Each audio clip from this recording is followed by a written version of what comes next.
We're live, Robert. You were running, and then you caught a pass as we Yes. got in. Well, So I'm doing my best Chase Claypool impression, right? Ball comes over the shoulder, drops in the bucket, pull it down, take it in for a touchdown. Obviously, I'm just being a hype squad guy here. But, Jeff, it's an exciting time to be a Chicago Bears fan because off the backs of a game that both you and I thought would get ugly, the scoreline was, the context was not. We are in a good spot coming into this Miami Dolphins preview. And frankly, Jeff, if I can be very, very blunt, after the first 3 weeks of the season, this is probably 4 times more competitive a team than I thought we were going to see this time of the season. really, explain yourself. After the Texans game in particular, but also the Packers game, because the Packers were not, I think they've shown themselves, they were never a phenomenally built roster. We all knew that the Packers weren't that great, but the Packers gave the Bears the best side of themselves, and whether they could sustain it or not didn't matter. The fact is, when you take a beating to a middle tier team, it never feels great. And following it up immediately with a massive duel between two of what looked like at the time the worst teams in football, where the Bears barely eked it out, almost in spite of their quarterback play. It looked like the Patriots, the Cowboys, and the Dolphins games were going to be three unwatchable beatdowns. And I know I was trying to be nice about it, but the offense couldn't score. Those offenses were going to score, or at least you'd think so, right? And things could get nasty. That's not what we're looking at. The Bears have now hung an average of 31 and a half points in over the last 2 games against perfectly good defenses. And now, as they play the Dolphins, the Lions, and I can't actually remember who they play after that. But these passing defenses actually get a little bit worse. And so who knows? I can't look you in the eyes and say, Jeff, that the Bears are about to pop off when it comes to passing yardage. But I do think that their renewed and dynamic rushing attack will open some seams. And with Chase Claypool now added to the mix, it's a really fun team to say what is in there. I would much rather be a Bears fan right now than a Jets fan, because I feel like we've been where Jets fans are, you know? Dolphins, Lions, Falcons, Jets. Yep. That's the schedule. So there you Much go. better than Patriots, Cowboys, Dolphins, isn't it? Sure. Well, I'm just saying you're gonna get your Bears Jets at some point. I know. And I mean, what a funny game that is. This isn't a preview, or like this isn't just an expostulation show. We've got to preview a game here at some point, Jeff. But it is wild watching the Jets and recognizing the 2018 Bears. Like, we get to watch what the 2018 Bears, it's obviously a little different. Mitch and Zach Wilson could not be any more different as players. They are not the same. Like, Zach Wilson is a gunslinger to the extreme, all the way to the wrong end. Like chucking the ball in times when literally no other quarterback would bother throwing it, and somehow it ends up an interception. Mitch, to his credit, Jeff, was a lot of people's dream quarterback. I mean, when you really think about it, Mitch was a game managing, take care of the ball quarterback that when the offense was hot, he helped it stay hot. When the offense was cold, he couldn't fix it, right? But he didn't turn the ball over. And sure, he took the occasional sack, but it's not like he took an outrageous and inordinate amount of sacks. And so the 2018 team was winning, even if the quarterback play. Jets fans, for instance, I've just seeing it on the shoe on the other foot, Jeff, is so funny as Jets fans talk about how in last week's game, Zach Wilson threw for 355 yards. They want to focus on how much production Zach Wilson was throwing for, when people watching the game saw brutal sacks, 3 horrible interceptions, like a non-competitive interceptions, and a massive loss to a Patriots team that it felt like the Jets was outgunning. It's just a weird time to be a Bears fan because, like you're saying, Jeff, we're playing with house money. Bears took on the Cowboys. They scored 29 points. They gave up 49, and a loss is a loss. I don't know how many Bears fans really expected to beat the Cowboys, right? But with the way that the Jets roster construction is, there is not really a lot of excuses. And it turns out having excuses is kind of nice on some Sundays, where when you lose and there's no excuses, it hurts that much more. But I don't know. How are you feeling emotionally? Emotionally tired, Back from a week-long trip. Thank you for moving to Saturday for me. I appreciate that. Uh, and I don't know. I'm excited to watch the Bears. I'm excited to watch Justin Fields. That's where I'm at. And I think that that's exciting, right? I mean, I think there was a point where, maybe there was a little bit of hesitancy about what the rest of the season was going to look like. And, there was a lot of doubters that are starting to emerge and starting to crow about, taking victory laps on, hey, see, I told you Justin Fields isn't good. And it was like, give it time, man. Give it time. And now it's like we're excited to watch this guy play. And you know what, Jeff? For somebody as let's say, I don't know, exuberant as I can be, when in week 3 I'm attempting to hammer home just how poorly Justin Fields played, and I'm saying at the end of those podcasts, hey, the only good news is there's still 17 games left in the season. This is exactly the kind of turn that we're talking about when we said that, right, Jeff? Where it doesn't inside, sometimes I feel like Jeff just, this is again more expostulating, but sometimes as a content creator, it can sound like we flip-flop, but we're just following it at the ground level, right? There's not a lot to say. We are not trying. I think you and I have talked about this to say, okay, this was awful, but what about 3 weeks from now? Yes, you could say that, but if you keep following the future, you're going to basically invent whatever's going on instead of talking about what's happening, right? And so it's nice to see things turn around. I mean, I at one point thought it was almost a demerit how well the Bears were running the ball, but at this point, they've got a running game that would make a lot of really hardcore football fans flat out jealous across the league. Because to use an example, Jeff, when within Juan Castillo's offense, which was or at least Juan Castillo's running attack, which was an improvement over Mark Helfrich's running attack, they ran. I mean, Jeff, how many plays do you really think they ran? Like, I'm talking plays on the play sheet, because we saw the same outside zone handoff and it worked most of the time. At least 80% of the play calls felt like they were the same outside zone handoff with the same initial launch point, the same initial hole. And it was wild watching a run scheme truly so bare bones compared to this one, where they maybe repeat play calls. The max they're going to call the same run is 3 times. And usually they'll at least switch the side. Right. And speaking of bare bones, that's our new show. Make sure you're watching that with Mason West and with Danny Meehan. So there's your segue into shows.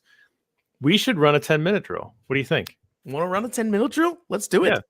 We're going to put 10 minutes on the clock. And we are going to run through the Bears Dolphins preview as soon as Robert starts speaking.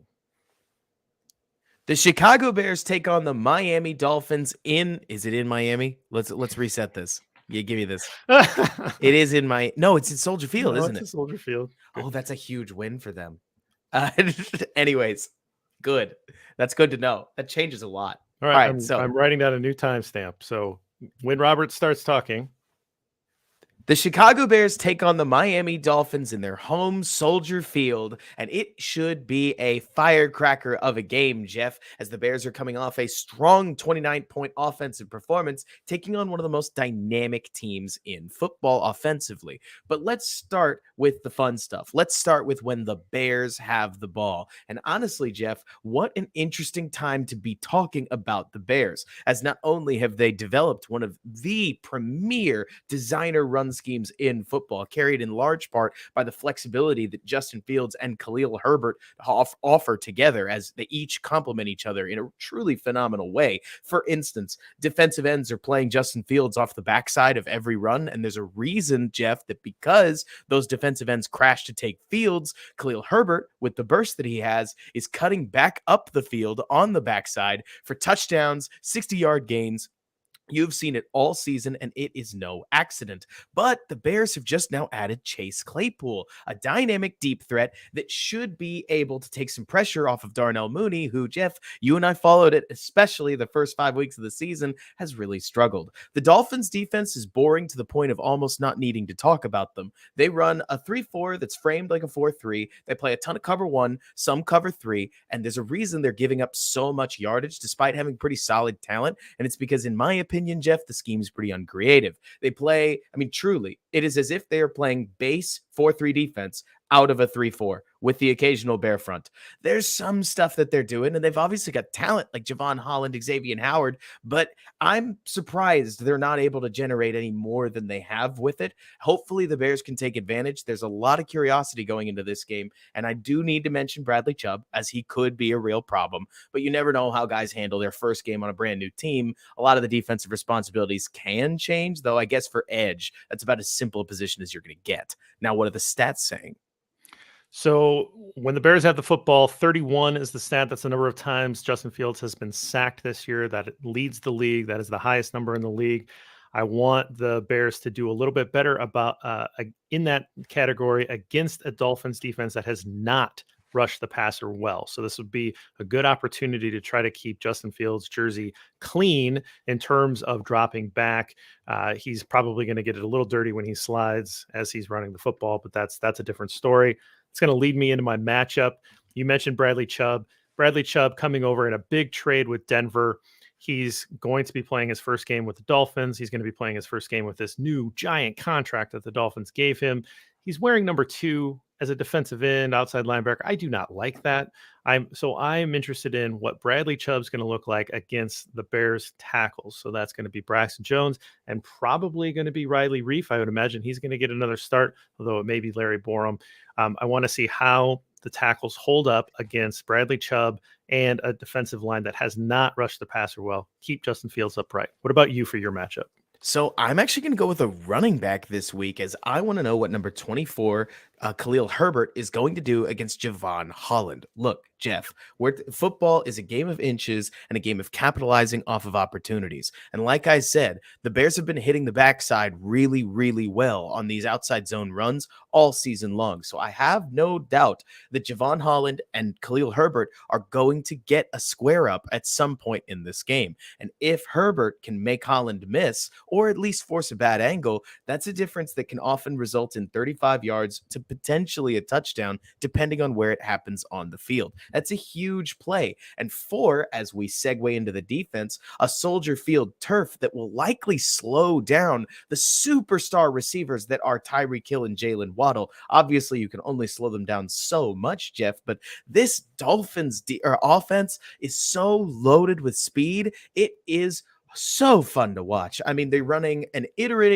offense iterated off of the Shanahan concepts that now their coach brought over. They've got wonderful speed all across the roster in Mike Gesicki, in Raheem Morris, in Mostert, in Tyreek Hill, in Jalen Waddle, and they are making their quarterback, Tua Tagovailoa, look awfully good. And he's doing a great job of distributing. I mean, I want to take nothing away from Tua Tagovailoa. His decision-making is the motor that's running this offense, but he's distributing to some wonderful talent. And truly, for a Bears defense, that the Roquan Smith loss, look, I've been hard on Roquan Smith, so I'm the worst person to ask about this. I know that the Bears are going to lose something in the middle of the field, but depending on how the Miami offensive line plays, because the Bears defensive line is consistently a mismatch against whatever offensive line they take on, the linebackers are going to have to take on blocks anyways. But if the turf can effectively play in the Bears' favor, which, again, can't believe I'm talking this much about field conditions, Jeff,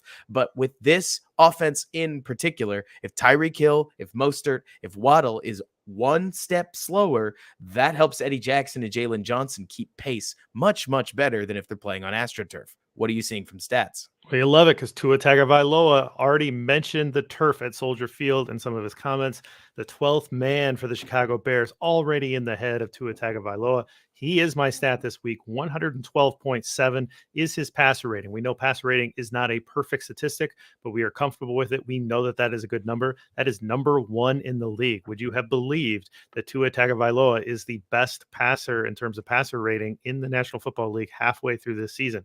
He has been incredible. He has been incredible in terms of dispersing the ball to his playmakers who are really fast. And so that is what I'm looking at in terms of the stat. That leads me to my matchup.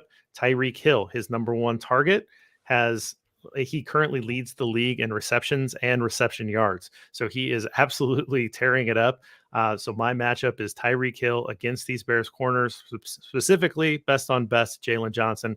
We want to see what he can do when he is matched up against Tyreek Hill. Would be a fascinating matchup between the Bears' best corner and one of the best wide receivers in the entire league, who is nicknamed Cheetah for a reason. He gets behind you and he can run away from you. So a dynamic talent in Tyreek Hill against Jalen Johnson. What about you? What are you looking at? I'll go with the X factor here, as whatever linebacker is stepping in for Roquan Smith will be critical when it comes to defending the run. Look, obviously, Eddie Jackson makes a lot of sense here as far as matchups. Can the Bears stop their passing attack? But look, any team in football, tale as old as time, JB, if you can force them to be one-dimensional, you've got an edge. And the Dolphins are no doubt going to try to run the ball on this Bears defense. It's not a hard defense to run the ball against, but I don't know how well they're going to be able to get things going, especially given, again, Mostert's biggest edge is his speed. How much open gate are you really going to get on a soggy Soldier Field,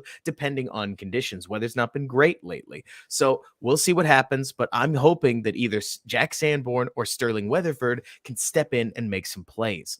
What are you seeing from prop bets? Right. A lot of good prop bets out there this week. I put together a board. If you're watching with us on YouTube, obviously plug in that promo code that you see on your screen, Bears, best promo code in the world, and you'll get your deposit matched. Some cool stuff on the board this week. I'm really excited about the guy that you talked about early on in the show, Khalil Herbert, the other running back. I don't want to even call him a backup running back at this point. When you're averaging 6.2 yards per carry, you are an excellent running back. You are up there and deserve of all the praise that you're getting. 40.5 yards for a guy who got half of the reps last week against a good Dallas defense and almost had 100 yards rushing. He's finished with 99. This seems like an easy picking to me.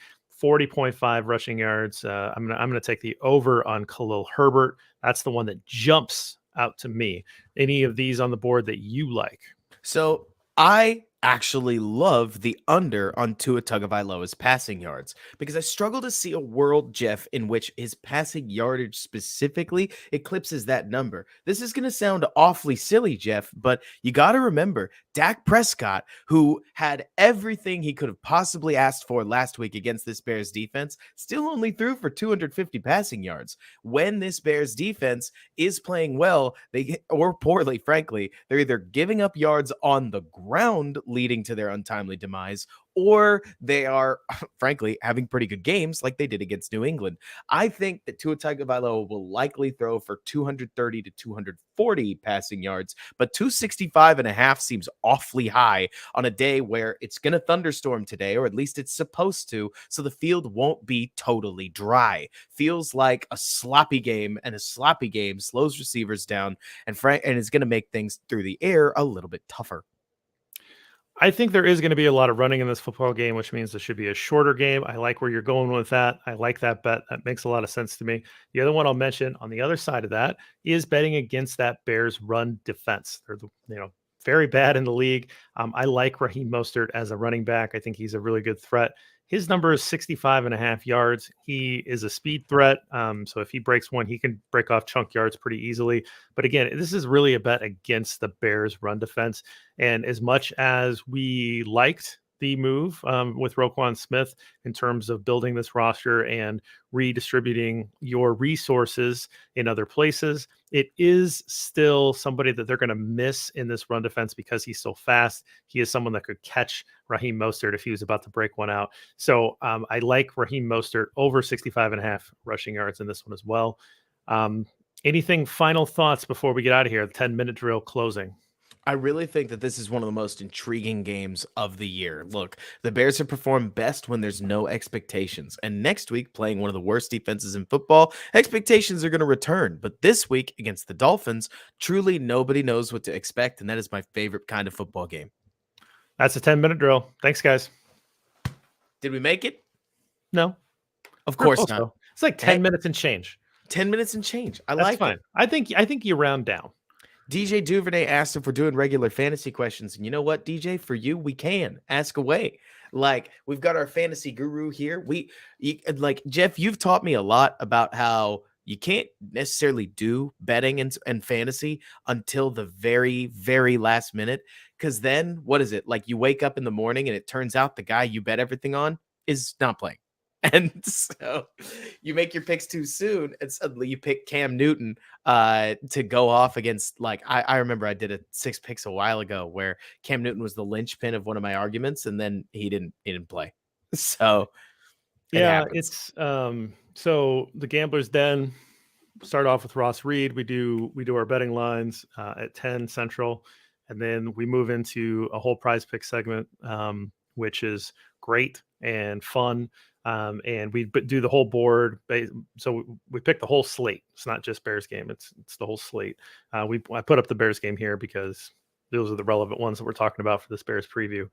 And Ross and I pick 5 each. Ross has hit 2 perfect weeks. Whoa. Which is pretty incredible. So he's up 5 20 each, and he's hitting perfect weeks. He's hit 2 of them. And that they're big. Those are big payouts. That's what you want. You win 10x if you hit all 5. No way. Yeah, and so Ross has hit that twice. So he's actually up 21 units on the year, which is incredible. Now I have cashed every single week except for one, so I'm up over 7 units, which is a really nice return. But Right. I haven't hit a 5 out of 5 yet. I've hit 4 out of 5 a couple times. So, oh, Jeff, that's got to just feel like a knife. There's been multiple weeks when Ross has not cashed, right? Like, he has had bad weeks, and I have pretty much been super consistent, like slow and steady, just grinding it out. But he has out earned me by a lot. Now in the betting column, I am beating him right now, but that's okay. That's I had a really good first week, and then I've just been I've been like treading water, right? I've just been kind of in the middle, just kind of treading off of that. But and then we go on to fantasy questions. We do daily fantasy. We do a survivor pick with Eric Smith, who's the editor of the QB list, and then we do our basic fantasy questions. So we're all about it. You can certainly bring them to us there. So doing a pick 5 ticket for Bears game so far, I have Herbert rush over, Fields passing over. Ooh, I might take it's dangerous, but I like it. John, I might take the like rushing over or the pass plus rush yards over. So I had put that one up there, but Mostert rushing over. Yep. Mooney over. I mean, I actually don't know about that. That's not to say, John, that I disagree. It's more to say that Mooney has been as volatile as it gets this year. I mean, right. He has been, the better word would be boom or bust, honestly, Jeff, because there are some games where he just gets locked out and he can't do anything. And then there are other games where he actually does look like the number one option.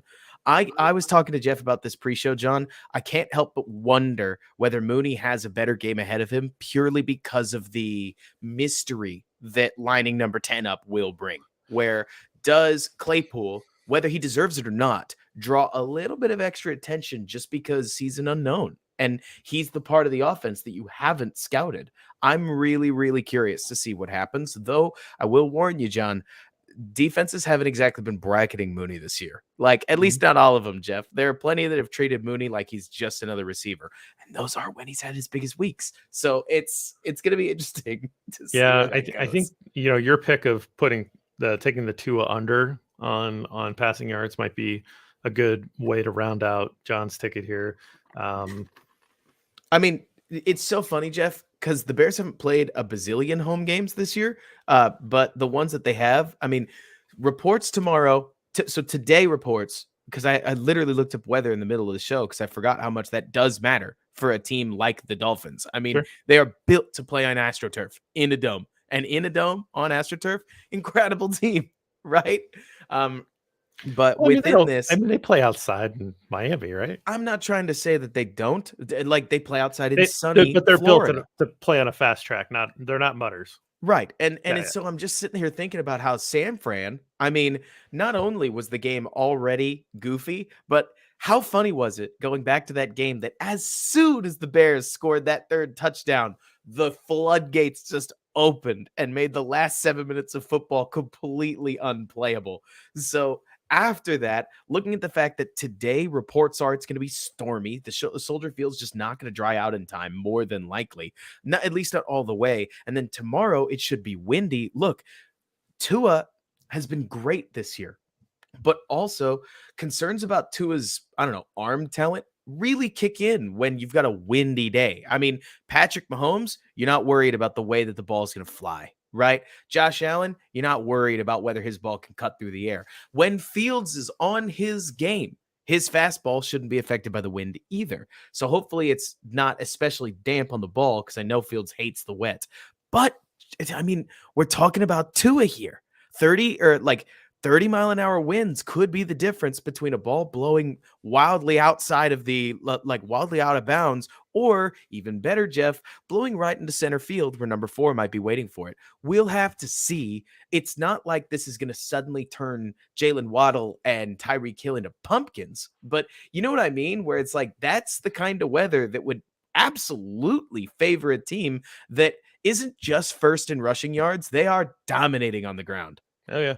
I mean, you could bet, if you wanted to bet the weather would impact the passing game in a way, like you could take the unders on the passing yards for both quarterbacks. You could also take interceptions, right? I'm sure both have a interception bet. So you could bet on the secondaries. I mean, if you were to like stack the players in terms of how good the players are, top to bottom, there would be like 6 secondary players, like, corners and safeties that you would list in the first like 15 players, Right. like 20 players. I mean, there are good players, both teams, like, I mean, even Kyler Gordon's starting to get better. But Jalen Johnson, Eddie Jackson, those guys are 2 of the Bears' best players. But so is Javon Holland's an incredible player. Xavier Howard's a very good corner, right? I mean, you would have 4 legitimate players that you'd list early, right? And so some of those guys are going to get, and then, Fields has had a lot of balls tipped. Tua has been taking care of the ball pretty well, but I mean, this is a pretty good secondary. So I don't know. You could kind of bet the weather to impact that way too, but I generally think that the impact is going to be less passing, more running. And especially since, Jeff, so in the world of why does having a diverse running scheme matter? I mean, that's a pretty thing to say. Wouldn't you agree, Jeff? But I mean, we hear this all the time from really like smart fashion forward analysts, and from Howie Long and Jimmy Johnson shooting the stuff from 15 years ago, right? Or like on CBS or whatever network. I can't remember which specific show that is. They all kind of blend together on Sunday when you enter that football. I don't watch them, so yeah.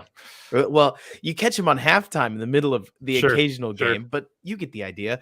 Everybody will talk about diverse passing scheme. Oh, great scheme. What does scheme mean? Why does scheme matter? Right? What the Bears are doing a really good job of with toss crack, with zone read, with a whole bunch of the run plays that they are working. Like I can name you a bunch of concepts like GT counter, like guard or G lead, and the other stuff that they're doing within the run game, Jeff, is they're finding ways to keep blocking angles inconsistent for these edge rushers, especially, but all over the line. I mean, Jeff, you played offensive line. I'm sure you could only imagine how much harder it gets for a defensive lineman when they truly have no idea who's going to block them on this play. I mean, N'Keal Harry shouldn't be able to take Micah Parsons out of a play, but he did multiple times. Equanimeous St. Brown, when you can take Micah Parsons out of a play with Dante Pettis, you are gaining a massive advantage in the running game. And so a player like Bradley Chubb, as much as I want to say he's going to be a massive impact on this game, the Bears have handled better edge rushers over the last 2 weeks. It's no disrespect to Chubb, but Matthew Judon is having a heck of a season, and Micah Parsons might be Defensive Player of the Year. Where the Bears' run scheme is really working for them is that the game wreckers, as we used to call Khalil Mack, aren't wrecking games, right? They're getting some, but they're giving others. And I think that's really exciting to see. But it has me honestly curious, Jeff. Javon Holland could be the difference because the Bears haven't played against a safety that could really come in and blow the Bears rushing attack up. And if a safety takes the risks necessary to do it, more power to him. It'll be a beautiful piece of all 22 to watch. But I don't know, man. The Bears normally, I think you'd agree, Jeff, when you're first in rushing, you almost get a little bit of side eye when you're first in rushing and 32nd in passing, because that's the wrong way to be doing, quote, modern football. But I mean, the Bears seem to be at the forefront of leading a charge against this too high revolution within defenses, and the rushing attack that they're creating. It could end up becoming like in 2 years, it may not surprise me, Jeff, for people to be looking at the Bears, studying how can we do what they're doing. Does that make sense?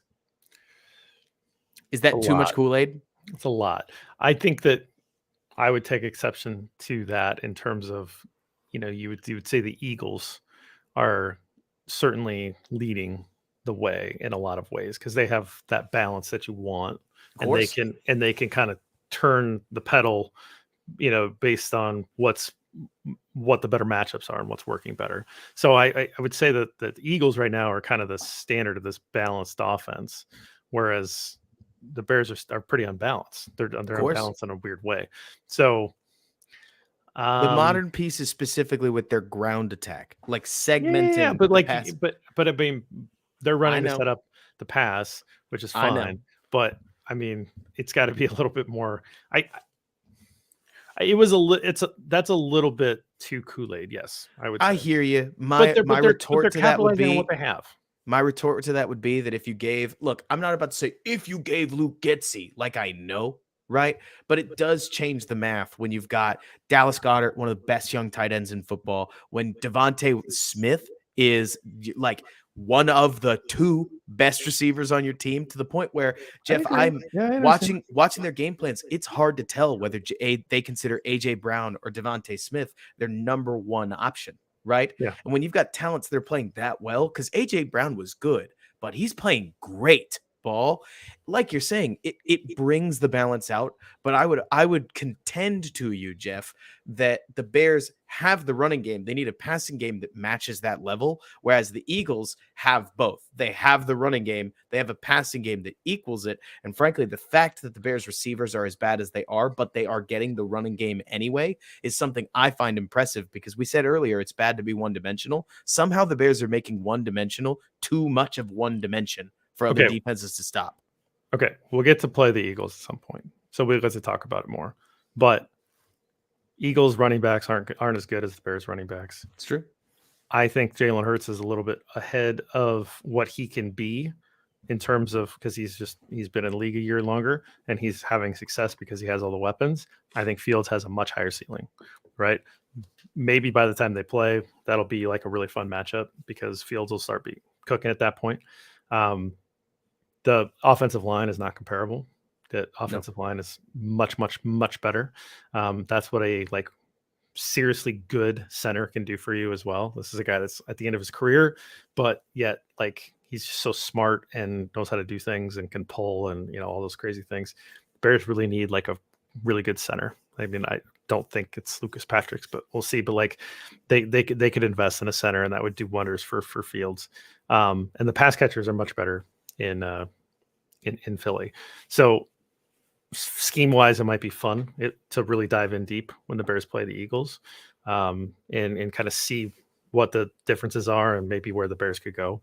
They are different, but I guess I've been kind of holding the Eagles up all year, and I know it feels like it's. I mean, I was doing it preseason, right? I was taking them to win the NFC in the preseason. So, Jeff, you don't have to say anymore. Let me go to bat for you. Your gut is outrageous. It's been I've been trying to trim down, Robert. The gut isn't as big as it used to be. Jeff, this year's Bengals is the Bengals that I expected last year. I mean, these problems were always there, right? But you last year were huge on the Bengals. And whether it was luck, whether it was plays at the right time, Super Bowl appearance, can't argue with that, no matter what it means for them going forward, right? You had the Eagles this year. I mean, Jeff, you are to some degree like the kiss of an angel, and you're blessing these teams when you go into the season high on them. I have yet to see you completely wrong. I really do. Well, all you need to do is have more correct than wrong. That's all it has to be. But this was fun. Of course it was. Absolutely. It should be a fun time. I mean, we saw Lester put his short video up on the channel, and I'm going to see if I can't follow suit. They're not going to be 23 seconds, but littler things that can go on the channel. Like, for instance, I want to highlight the way that Herbert's attacking backside runs. I feel like Bayless needs a little bit, Jeff, of love, because if we segment out the special team stuff, which I understand, why would we segment out the special team stuff? But if we take that away, Velus has been an outrageously productive player per touch, and his only blemish is a drop where he stacked a corner in 15 yards. Like, I don't want to be too high. I understand I sound outrageously optimistic, Jeff, but it's also worth remembering we're only talking about a third round pick. Is there any pick, just picking your brain, Jeff, while we're still on stream, that you think gets overrated more often than the third rounder? Because every time I hear that the third rounder is supposed to be a starter, I kind of laugh. They're traditionally not. So, it's a borderline thing, right? I mean, talk about it as top 100 picks. That's kind of but if you're in the second round, you're definitely expected to start early. So, and then third round, you start taking chances, right? Role players. Yeah, absolutely. So, I actually think the Bears can win tomorrow. So that's where I'm at. Like, I'm going to take that are from Chicago have now twice mentioned, Jeff, do you see what's happening outside? And I can only imagine that means a lot of rain. And I think every drop that falls on Soldier Field this afternoon increases the Bears' odds because, like I'm saying, Jeff, I mean, muddy, crapping conditions or not, the Bears mix up their blocking angles enough that their scheme will help their running game get down the field a few times. But you could make a real argument that weather conditions and field conditions like the Bears have are just kryptonite for a Dolphins passing attack that just isn't really built to deal with that, Mm-hmm. And at worst, or at even better, Jeff, maybe it is, but that's the kind of thing that throws timing off when the ball doesn't go where you decided it would go and your receiver doesn't have that extra juice that he always does, so you threw to that spot anyways, right? Yep, Muscle memory could betray the Dolphins on a crappy field, whereas with the running game, a little bit less muscle memory. Yeah, and that's where the Bears have been thriving. So, all good, guys. Thanks for joining us. Appreciate it. See you next time. Guys. The best. Have a great college football Saturday. Wait, hang on.